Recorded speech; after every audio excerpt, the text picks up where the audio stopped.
Thanks everybody for coming.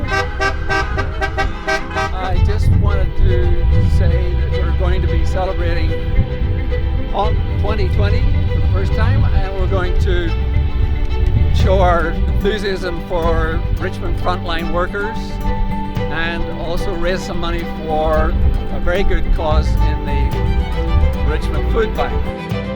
It's a Lotus 7 America, built in 1960.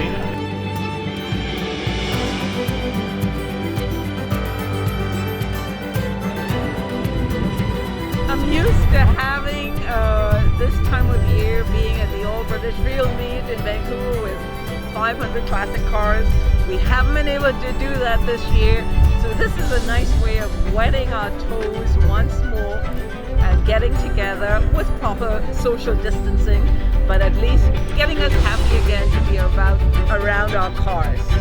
So I'm really happy that this event, and it's also for a very good cause, so that's really great.